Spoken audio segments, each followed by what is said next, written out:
But whatever's happening, there's nothing apparently arising. There's only nothing. This is nothing. It's only nothing. There isn't anybody, there isn't anything. All of it is simply nothing arising. It's the formless form. The empty fullness. It's the beloved. What I call the beloved. Some people don't like that term because they think it sounds a bit holy. I don't mean it in a holy way. I mean it in a lover sort of way. It's the beloved. It's the boundless energy. It's boundless. It just is everything and nothing. Everything and nothing. This is it. Whatever you're looking at is nothing appearing to be whatever you're looking at. Whatever you're sitting on is nothing apparently arising as sitting on a seat. Nobody's doing it. There isn't anybody here. There isn't anybody here sitting on a seat. They're just sitting on a seat, apparently happening. And all of those things that are apparently happening have no meaning or purpose of any kind. I'm going to say that again. Nothing and everything that happens has absolutely no meaning or purpose at all. Because meaning and purpose require time. For something to have meaning, it's got to start here and go over there. Something to have purpose is on a path towards some goal, which needs time. There is no time. There is no time. There's apparent time. Everything is only apparent. There is nothing that is real. Nothing is real. And so what arises also in that boundless energy is an apparently contracted energy. Apparently contracted energy arises. That is also the beloved.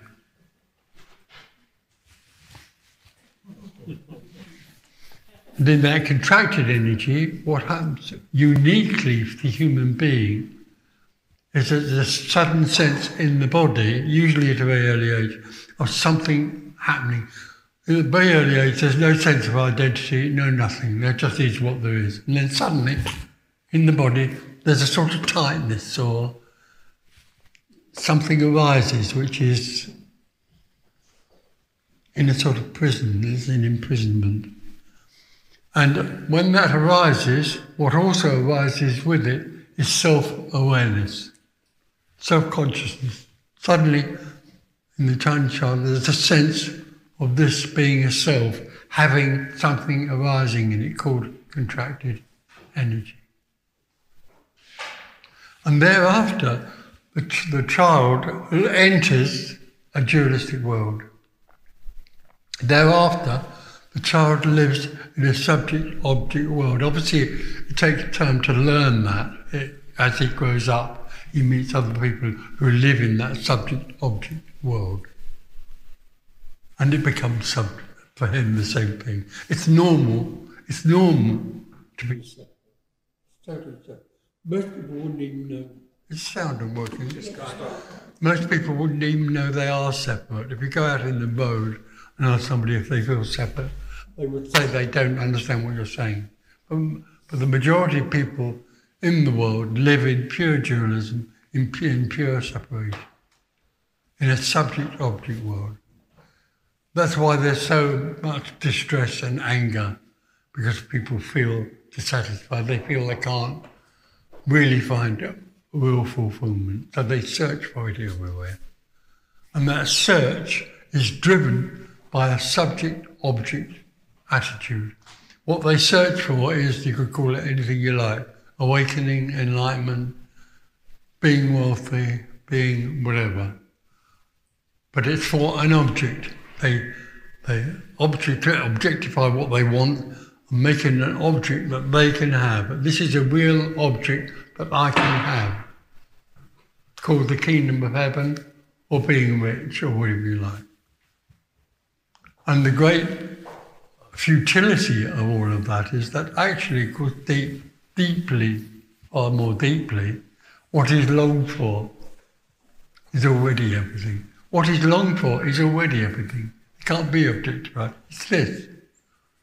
It's just this. no one in it with this, just this. And that can't be described or known in any way at all. It can't be taught. This is not a teaching. This is not a teaching. It's a response out of nothing. It's just a response. There's nothing to learn, nowhere to go, no paths, no different way of being. And what we're talking about here has absolutely nothing to do with who you think you are. Nothing at all. It just is already. Who you think you are can suddenly evaporate. But Tony Parsons thought he was Tony Parsons. Probably one of the most important people in the world. No. And then that whole sense of being a person suddenly was no more. It simply evaporated. But when it evaporated, what was astounding about it was that it was realised that it had never been real anyway. Tony Parsons had never been real. There just was what there was. It was astounding. But what was astounding or surprising about it was its utter simplicity and obviousness and the ordinary nature of it. It was amazing to see that the ordinary nature of unconditional love is stunning in its beauty and its directness. So people long for that, but they can't find it. Because, of course, that's why I called my first book The Open Secret. What is longed for is open because it's everything, but it's secret all the time. You, as an individual, are trying to find it. It can never be found. So we can talk together, share together, hopefully we can hear each other. And in some way or other, some of the beliefs that may be held might weaken or whatever. But really this has absolutely got nothing to do with understanding. Understanding can enter into it, but this has nothing to do with understanding. This is, what we're talking about here is purely energetic. It is the contracted energy that opens into the boundless energy. And nobody can do that. That's what will happen today. I know it will, because it's happening all the time. It's a...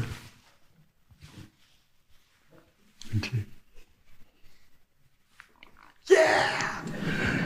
So, there we are. Hi, Tony. Hi, William. So, I've been desperate to share this with you since yesterday. Microphone. Yeah, I'm not sure if it... Can everyone hear me? Yeah. Great. I've been desperate to share this with you since yesterday. When we spoke on the phone on Tuesday, I was talking to you about how I'd had a glimpse on Monday, the day before, and how I came back and I really didn't want liberation. I was adamant that was not what I wanted. And I asked you, when you walked through the park and you weren't there, when you came back, you knew that was all you wanted. And I was thinking, how can you want that if there's no one there that can get anything or experience it?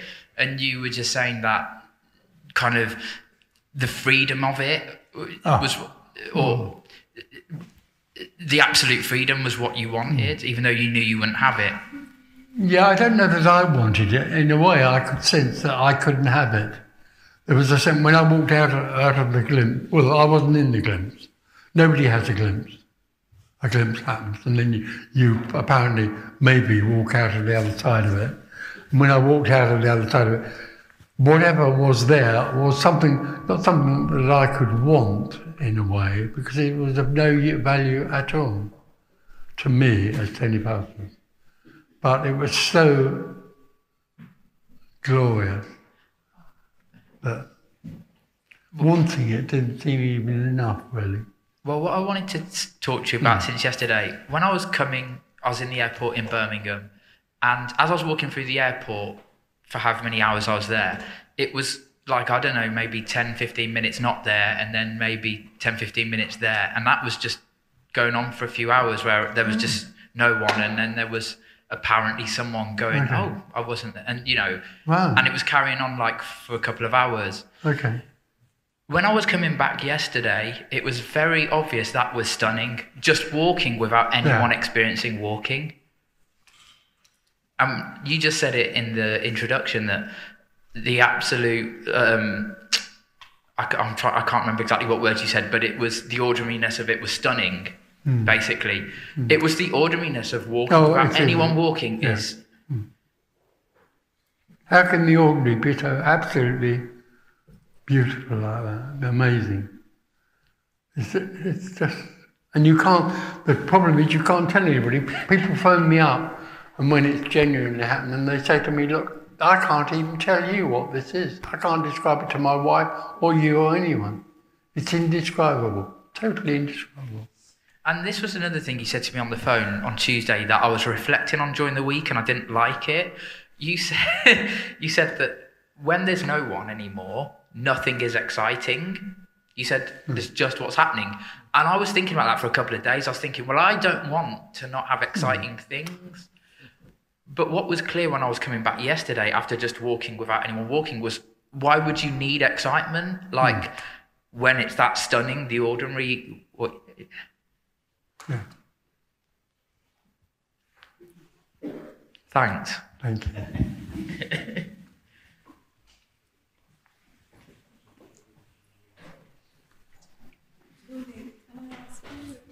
You need a mic. So I suppose my question is, are you contracting and expanding? So more slowly. Speak more slowly, I'm not picking it up. Do you experience this contracting and expanding? No, I don't. Not at all. Nobody ever does. No. I would say that the individual experience is contraction, or could possibly describe it. Some people can, some people can't.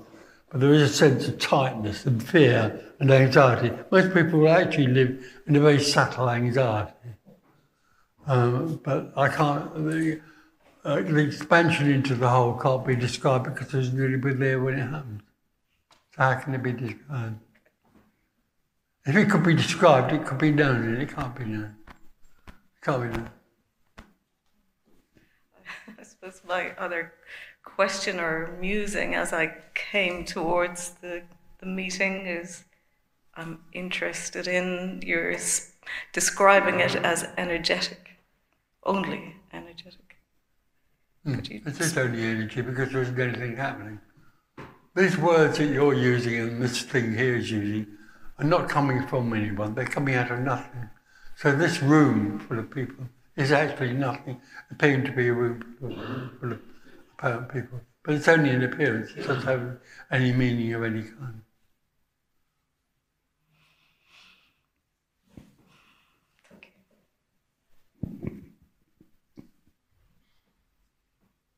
I can't see anybody in this room. As far as this is concerned, there's nobody in the room. I can see bodies and heads and things. And I can hear people talking, well, some of the time. but as far as I can, there aren't any individuals in the room. Well, how can there be? When individuality is a complete illusion. But do you see energy or feel? Do you see? I see. Well, I don't see. No, I don't see and fear. But seeing and fearing apparently happen.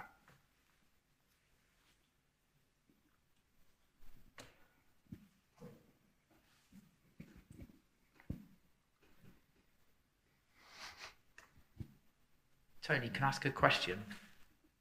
So, is it varying from each person? Varying? Yeah, does it vary from each person to another person how much the sense of a me distorts the natural character?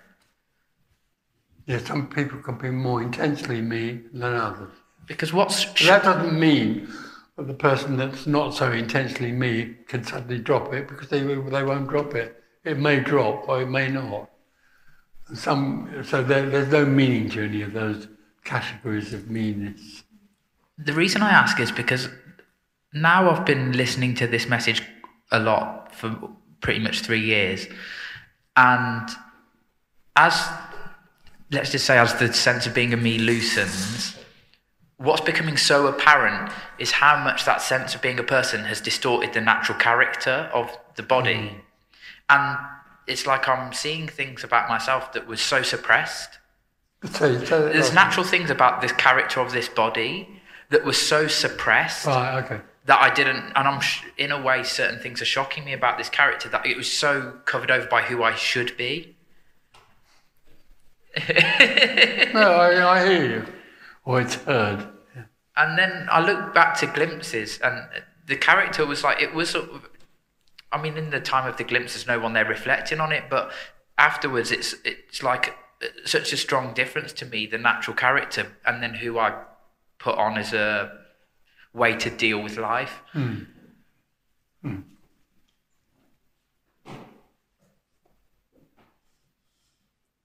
Would you say that was the case for you, that there was a big change in the character, or was it fairly similar? Similar to what you described, yeah. There was a huge need to act a certain way going on. Tell it. So for Tony, when you felt like a person, there was a big need to act a certain way. Yeah. And that all just completely collapsed in so-called liberation. Well, completely collapsed. There wasn't anybody who thought they should act in a certain way anymore. There wasn't anybody.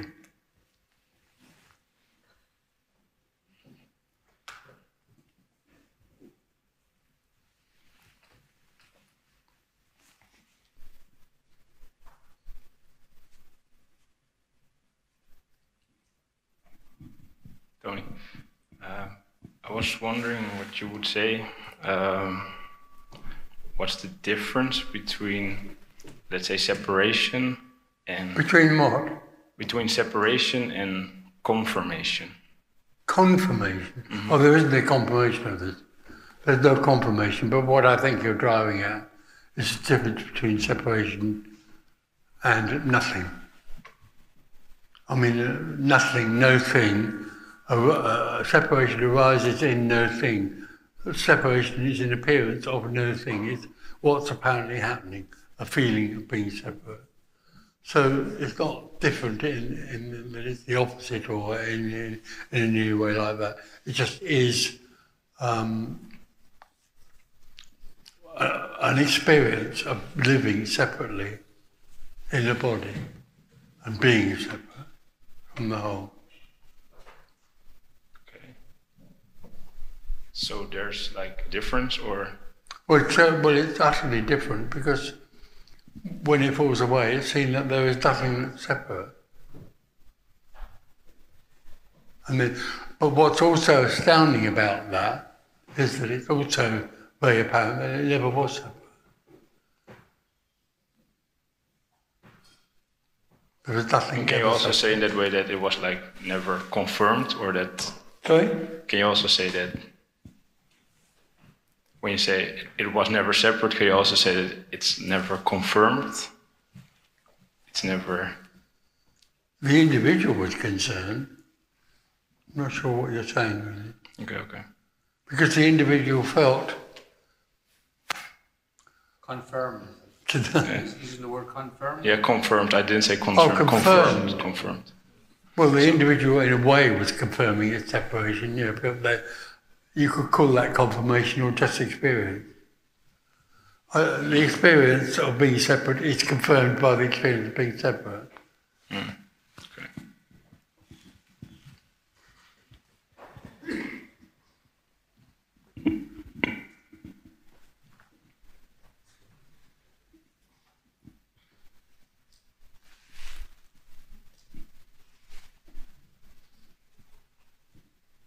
And being separate brings with it the sense, the absolute conviction that you're sitting there in this room as an individual. And that everything that you look at is an object that's happening to you.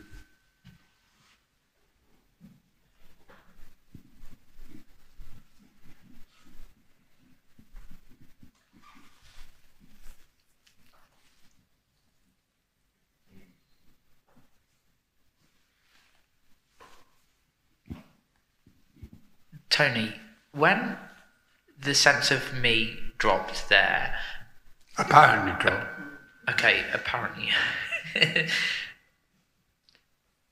Energetically in the body, was it a huge release? There can be a release in the body, but that's secondary, really.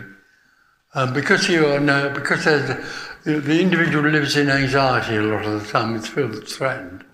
And when suddenly that whole illusion of being a separate individual that's threatened doesn't exist anymore, obviously the body would relax as well. But it's incidental.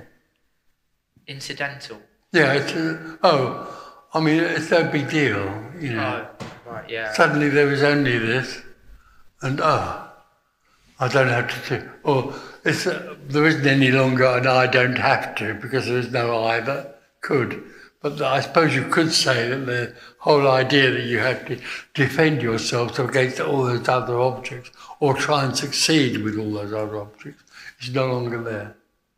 Yeah, the reason I asked is because I've noticed sitting in this meeting, there'll be 5 minutes where the body's just very calm and relaxed, and then it's suddenly just it's almost like the body's in a state of shock or terror. It's like a state of being in shock, like my body's, do you know what I mean? And then it's just very calm, and so it's kind of amazing to me, like how, I suppose, listening to this or talking to you, I can get so intellectual about, does the me do this, and does this happen because the me wants this, and blah, blah, blah, blah, blah.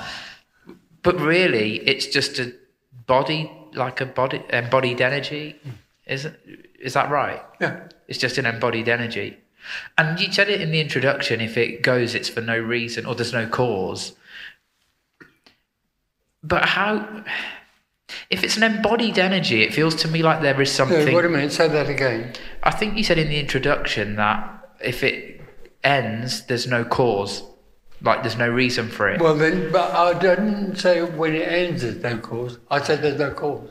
Yeah. Regardless of whether people live in the dream or not, whatever's happening in this room now has no meaning or purpose, and therefore obviously no cause. Is it because I experience things as real then?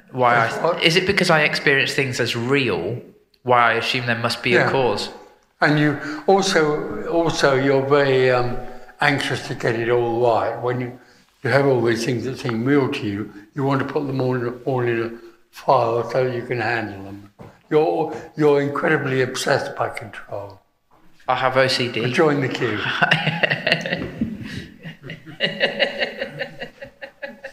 Because control means that you don't have to be so afraid. If you're in control, you don't have to be so afraid. There's nothing, I mean, what's amazing, there's nothing at all to be afraid of anyway. There aren't any enemies out there. There is only this, unconditional love. But in the individual situation, there's a feeling that there are things to be achieved or enemies to be won over or whatever. I also think in the world of the individual, everything is potentially a threat. It's what? Everything is potentially a threat. Yeah. Well, yeah, you could say that, maybe. But that's how it feels to me. Either a threat or an opportunity to succeed more. But even for me, the potential of something being an opportunity, if it doesn't work out, then that feels like it threatens my stability. Well, yeah, it never will work out.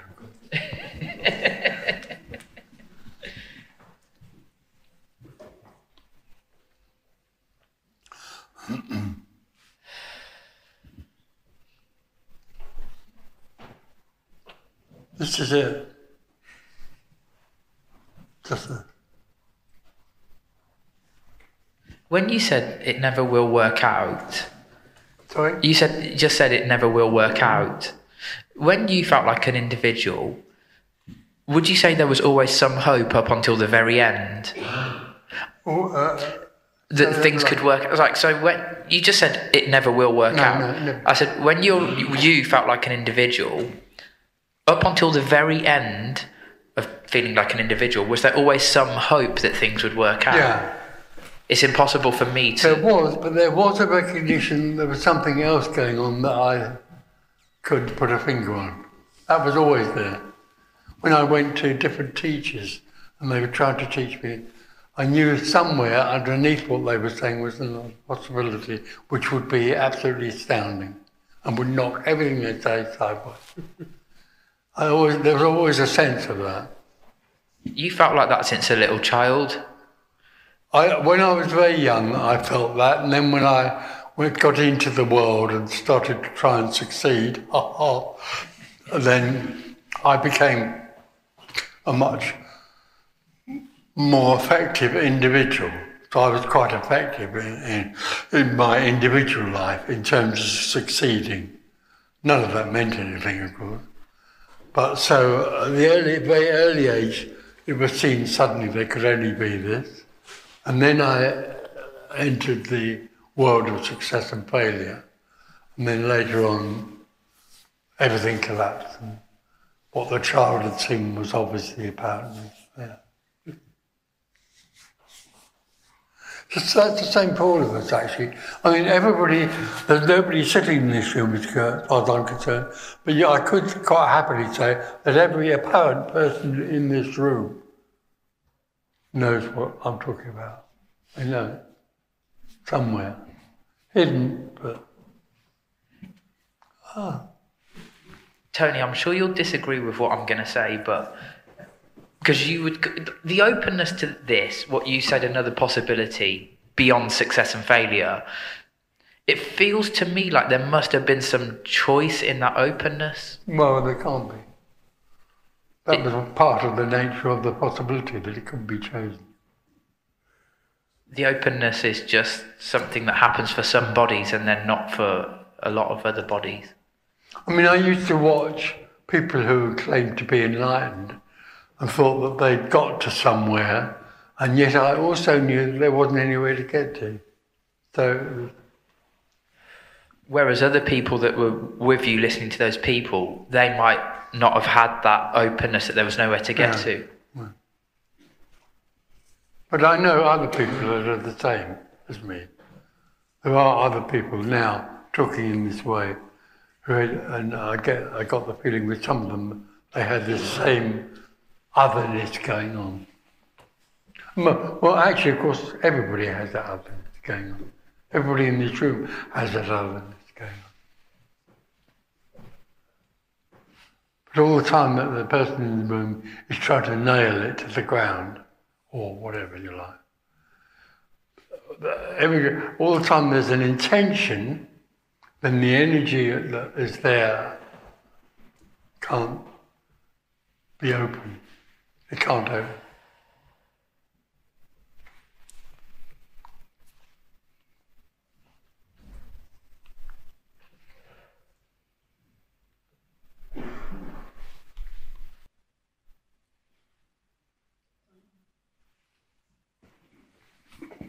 If you don't mind. Hi. So I feel very familiar with what you say and what you share. Thank you very much. I found myself like in a no man's land.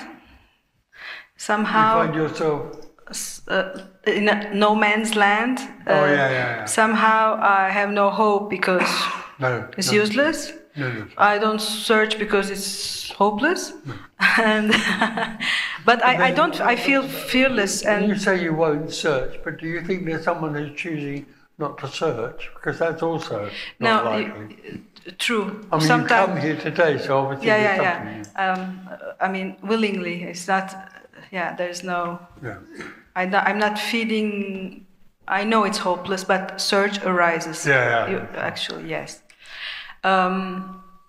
Of course, no more fear arises because there's, it's not what is, and that's no more, fantasizing about the future or dangers, whatever.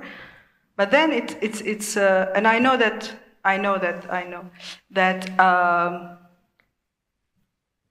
I can't do anything.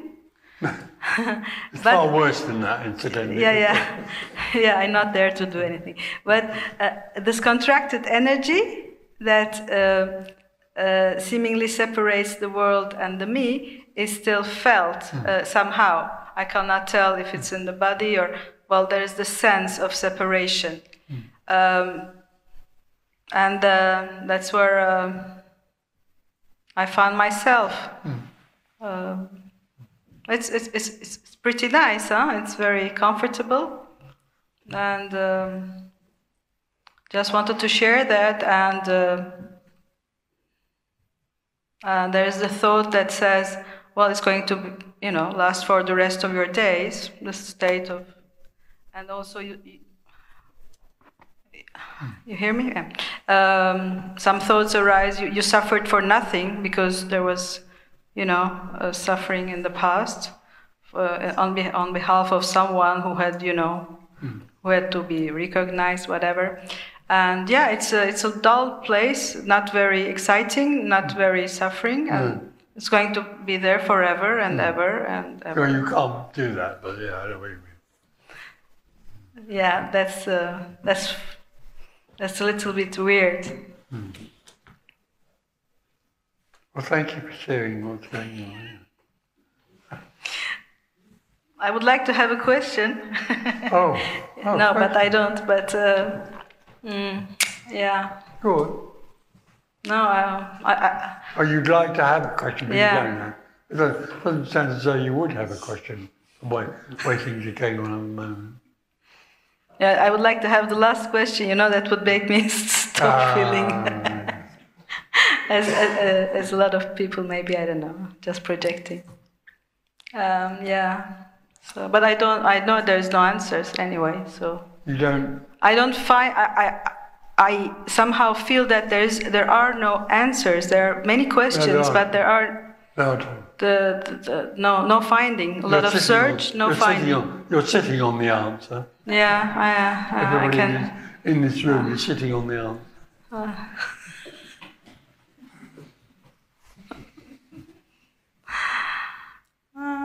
Okay, thank you. Thank you.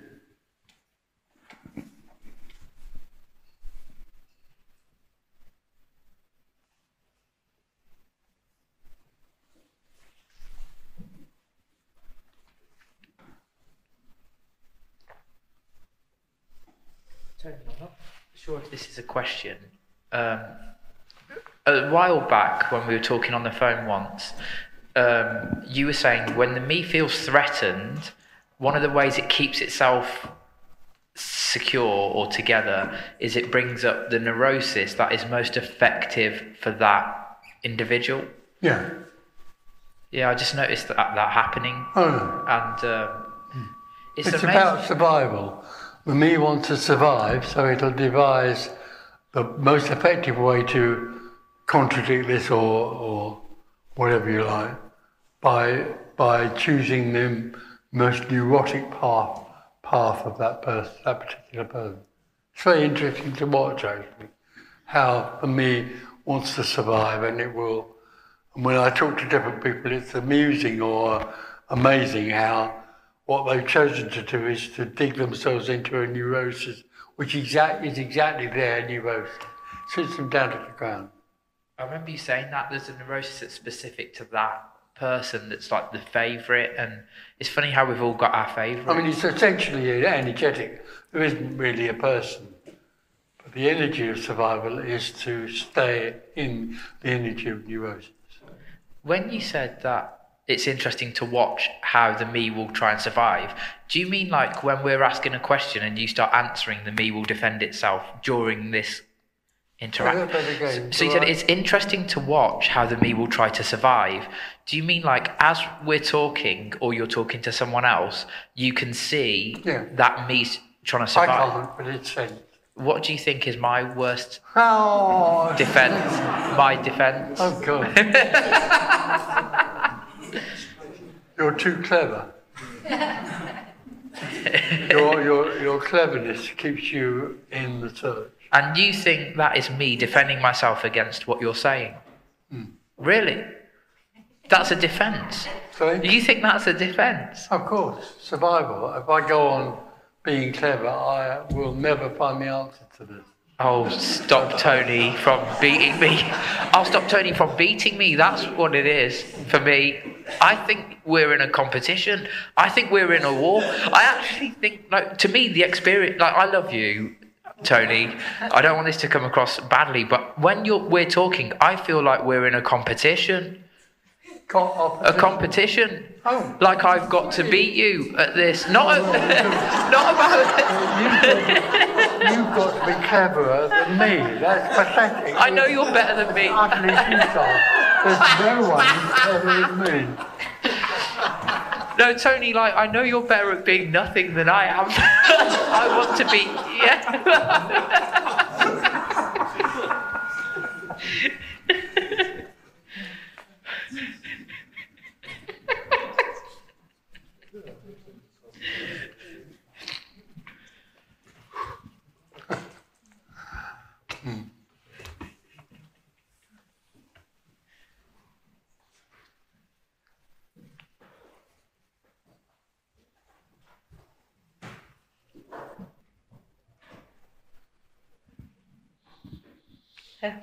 Hello. Seems that one of the biggest neuroses that comes from, it seems. I think maybe if you take the mic slightly away, slightly lower. Away. Yeah. Closer? I'm not getting any of that. Okay. It seems that one of the biggest neuroses that comes from listening to this type of message again and again and again is passivity. Hostility. Passivity. Oh, passive. Oh. Interesting. And Well, are you saying that people who listen to this are driven towards being passive? I believe so. But would that be like the ultimate way that the me is trying to survive? By saying to itself, oh, I've understood the message, there's nothing for me to do, so I'll be passive. It's another way of maintaining survival, yeah. Right. The other thing... It's much more attractive to men, the male energy, to be passive than the female. How so? I'm not talking about women and men, because there are no such thing, but the male energy is very attracted to being passive. Have you noticed that? Oh, yes. Overly so. Unfortunately. My other question was, I've heard this type of message given as an analogy to quantum physics. I don't know anything about it, so I'm probably spouting nonsense, but it was described once as, Schrödinger's cat, so nothing appearing as something being an analogy, the analogy being a particle or a wavelength, only appearing as a particle or a wavelength once it's observed. That's right. I know about that. A bit about that. Yeah. Do you think that that's a... There is a sort of... it's an interesting thing to find out about. You're not going to do anything.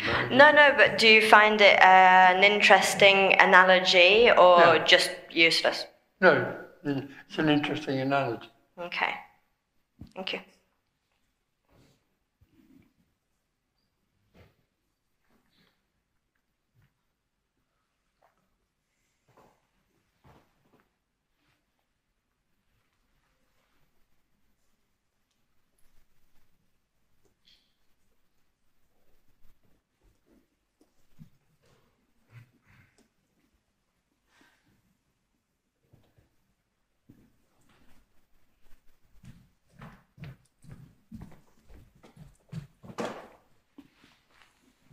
Hi, Tony. I only have one question. If you say, this is it, what do you mean by this? Is it... No, I can't be described. No, it's not a place, or is it a feeling, or... Okay. No, you can't say it's a particular thing. Mm-hmm. I mean, I use the example of sitting on a seat, but only because in some way or other that might...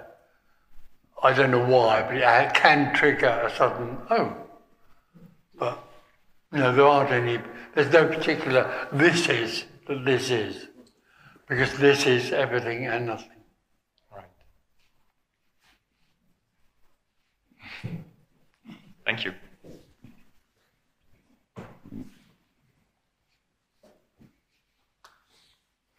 I talk to people quite a lot on the phone, weekday mornings. And one of the things I notice that is said, I don't, is, they go on about the drama of their life, and then I notice I say, well, all there is sitting on a seat holding a phone. And I think it's surprising how that,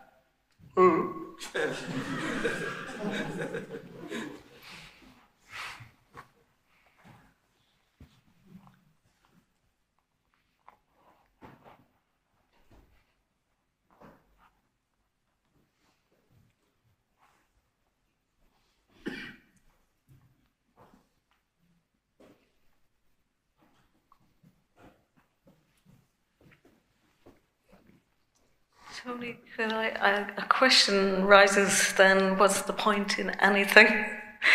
Is there any point in sitting, writing, or sitting, or standing, dancing, or singing? Is there any, you say there's no point to any of it. Sorry, I don't. There's no point. Earlier you said nothing matters. But no, I'm quite getting that. So. No meaning. No meaning. There's no meaning. Oh no, of course not. What then, so there's no I, but there could be. Well, there's only apparent I and apparent meaning. They're both only apparent. They are nothing appearing as apparent meaning and apparent I. So they aren't real. They aren't real. So I might as well be singing and dancing as sitting worrying. Yeah, absolutely. But so it doesn't matter. The problem is that there isn't anybody there that can choose to do that. But it could apparently happen. Nobody in this room is choosing to do what they next do. It's just happening. No, amazing. Isn't it wonderful?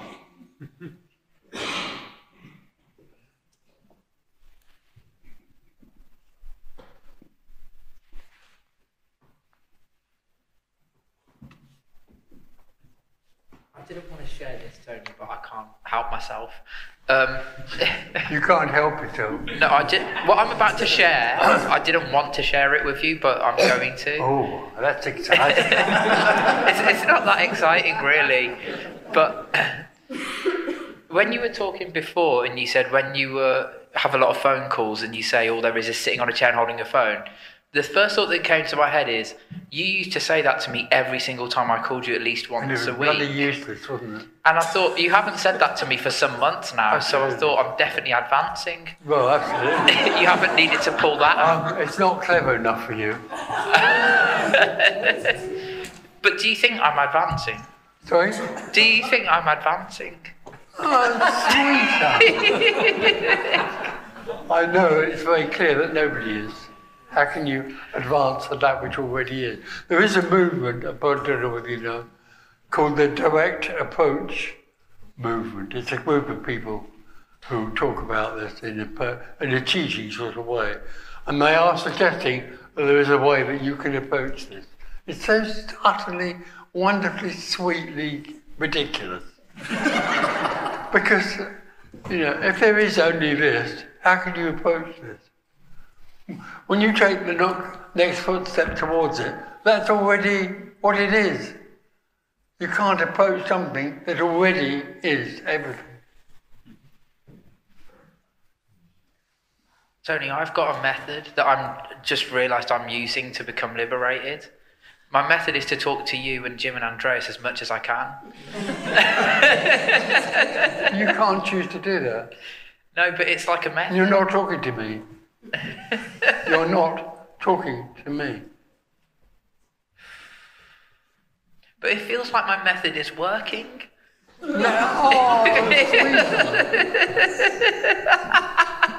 So do you think this is the best method for this individual? There's no question about it. I think the only thing is you're not trying hard enough.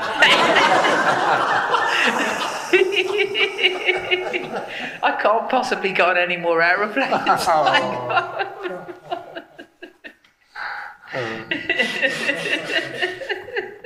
You're world famous now with celebrity.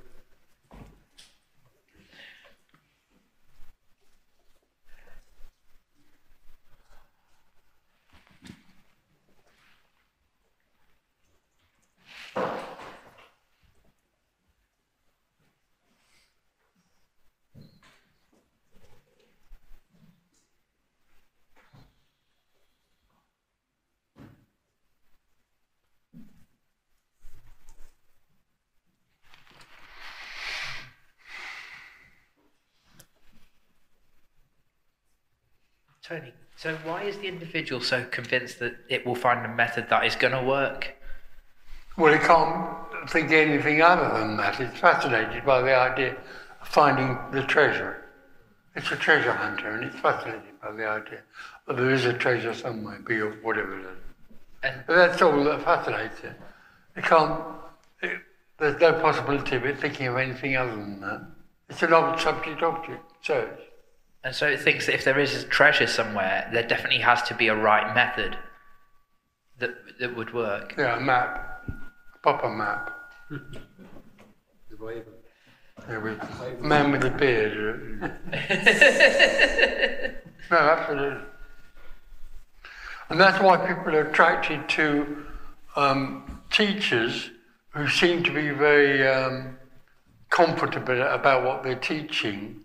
So there've been a few around that are attracting big audiences, always will do, simply because they're offering lollipops, they're offering an answer, and that's what goes on. The thing is, I tried listening to spirituality for a couple of weeks. Like before this, like 3 years ago, I tried to listen to spirituality on YouTube for a couple of weeks, and I listened to some of the famous people who have massive audiences, and immediately I couldn't listen to it because I thought they've got no idea what they're saying. But when I listen to you, I don't doubt what I can't help but say.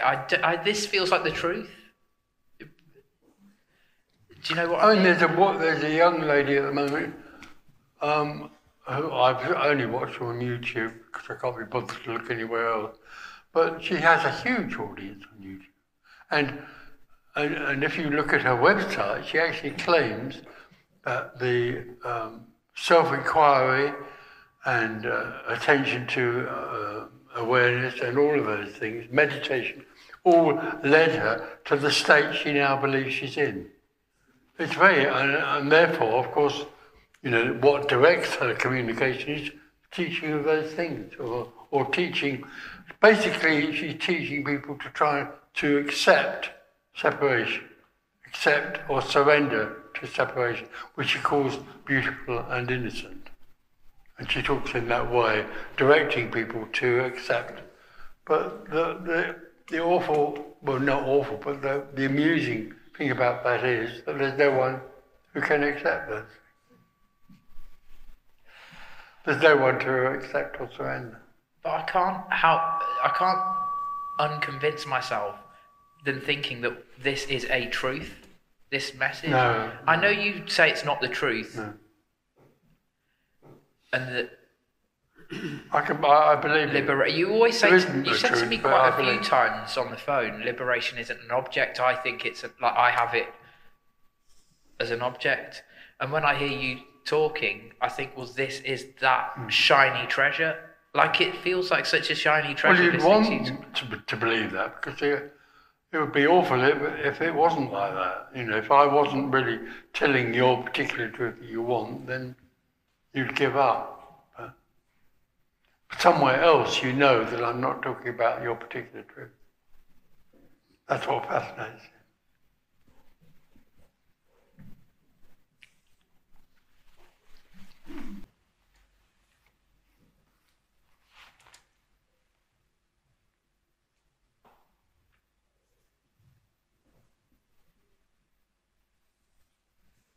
Tony, people who've been to meetings with you before, and people who've been to meetings with you before, like Jim, for example, and Andreas, and now it's all completely over. Do you think it had nothing to do with the meetings whatsoever? Do I think it had nothing to do with the meetings whatsoever? Well, sort of in a way, although I also, well, I feel that it's got nothing to do with what's being said in the meetings. It's more the energy around. You're busy talking to nothing. You're talking to nothing. You get very locked up in what's being said, but what you probably don't recognise, but is obvious, is that you're talking to nothing is thrusting forward. But when it reaches nothing, if you don't mind me saying that, it collapses and melts away. So there is an apparent effect going on. Apparently, yeah. No, what I've just described is not real. And of course, it may not melt and fall away. It may be your intention, your spear of intention just goes on flying. Goes on what? Flying? Yeah, pushing. The pushing of the intention carries on even though the answer leaves nothing at all to get hold of. Well, that's what's happening. I mean, look at you. We've known each other for years, but you're still at it. Yeah. I'm obsessed with it. That's okay. It's a nice thing to be obsessed with, your own absence. It's quite, to me, it feels like a crazy and bizarre thing to be obsessed with. It feels totally crazy and bizarre. Oh, there are plenty of other people who are. Yeah.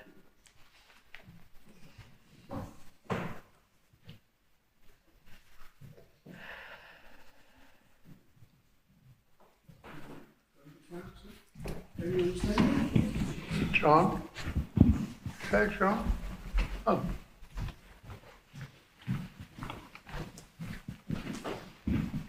Thank you very much.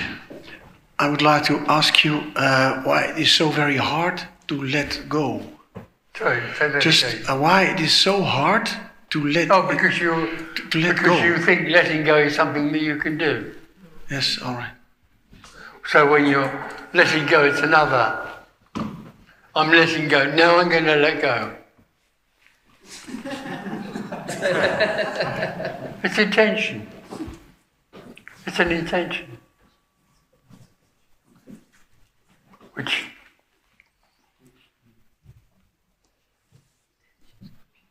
Thank you.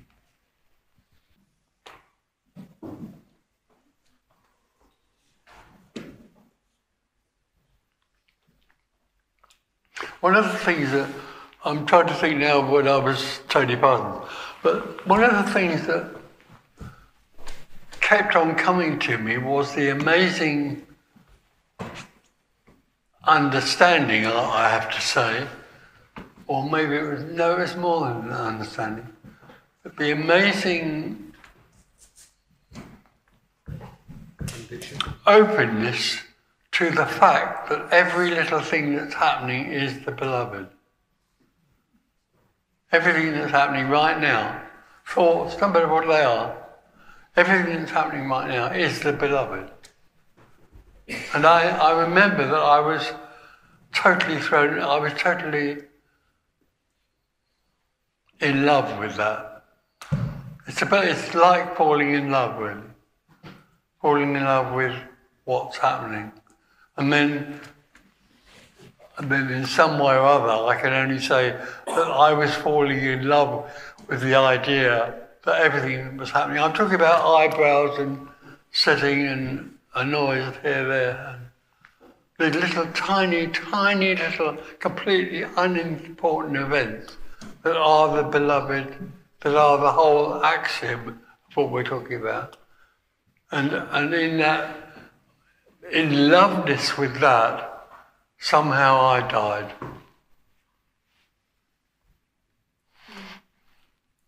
I have often said that it's a similar energy to falling in love. It's not the same, but there is a similarity in this, in falling in love. When I fell in love, there wasn't anything but what I'd fallen in love with. So in a sort of way, also for me, there wasn't anything other than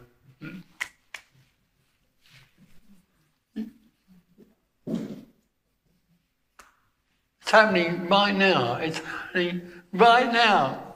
What you long for is shouting at you. It's singing to you. It's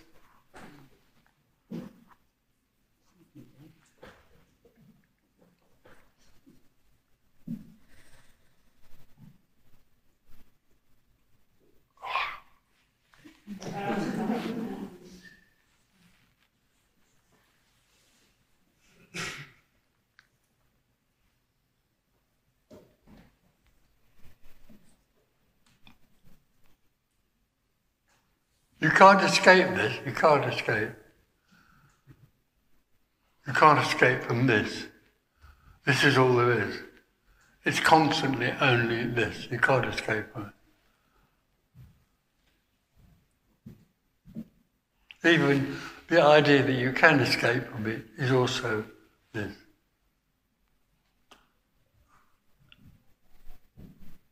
So what's death? It's the relentless lover. You're living in and with the relentless lover that's speaking to you constantly. Hey. Sorry. No, I said, what is death? Oh, well, same thing. Death is...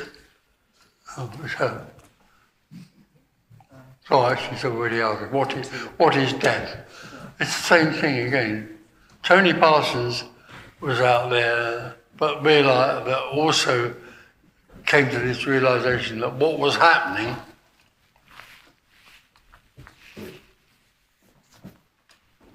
was the lover. And so Tony Parsons died. The lover killed Tony Parsons.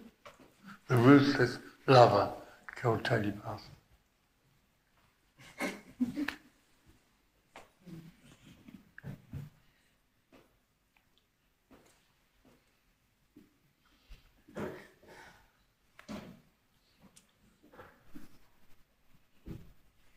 Was there also a shift? Sometimes when I look at things, I think I know them, but when you... Yeah, you can't when know I look, it. when I look at things... Everybody in this room will recognise I think I know them. What I'm talking about. But when it can't be known. But when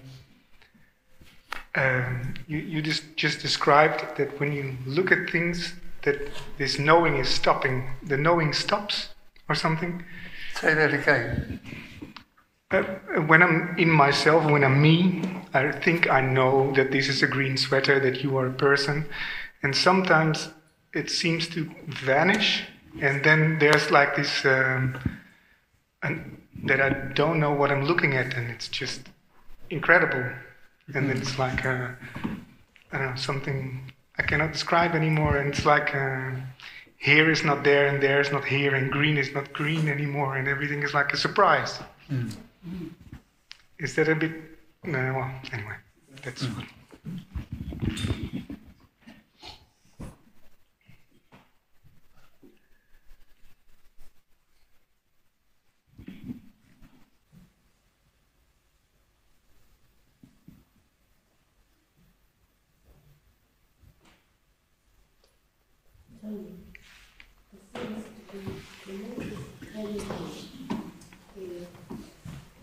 Thank you. There seems to be tremendous energy here, keeping the me going. It's as if everything apparently is directed towards not letting it die. No, wait a minute, Not letting it die, keeping it going. Wait, how can it die when it's everything? Sorry? How can everything die?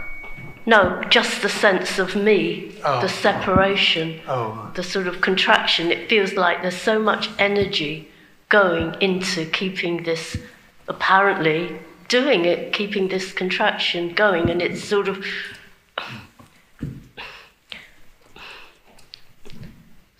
I don't know what to say. Well, it is the fascination of me, as I said before, about treasure hunting, looking for treasure. Doesn't realise that everything that happens is happening. It's the treasure. Really. I can hear that, and yet at the same time, there's a sort of... Only because you relate what's happening to you. You think what is happening to you. There is no you that it's happening to. Everything that's arising in this moment is not arising for anyone because there isn't anybody for it to arise for. It just is what it is. That's heard. Yeah, that in this instant, this question is not asked by anyone, but... Thank you. I don't know what to say. No. Thank you.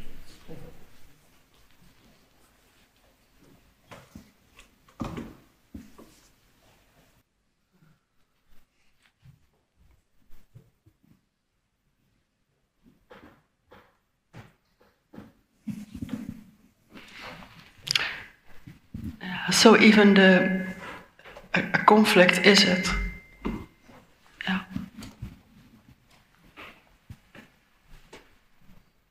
There isn't anything that isn't there.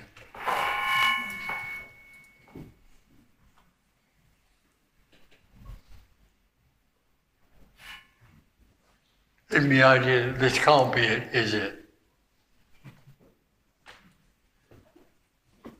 It's just energy.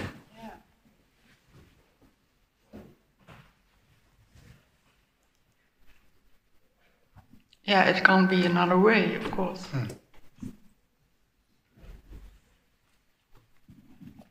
Try and get away from what's happening. Yeah, that's not possible. Can you get away from what's happening? No, it's not possible. But Tony, I'm working at a school, and some teachers find themselves important. So I am the teacher, and in a way, I don't like that. So, but there's also nothing to change. Sorry, say that again. Yeah, there is also nothing to change, of course. No.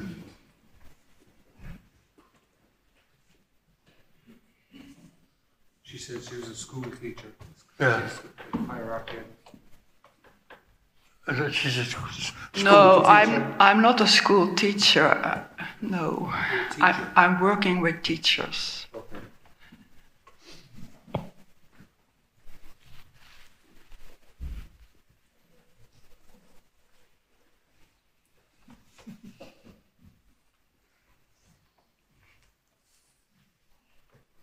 I think it's tea time.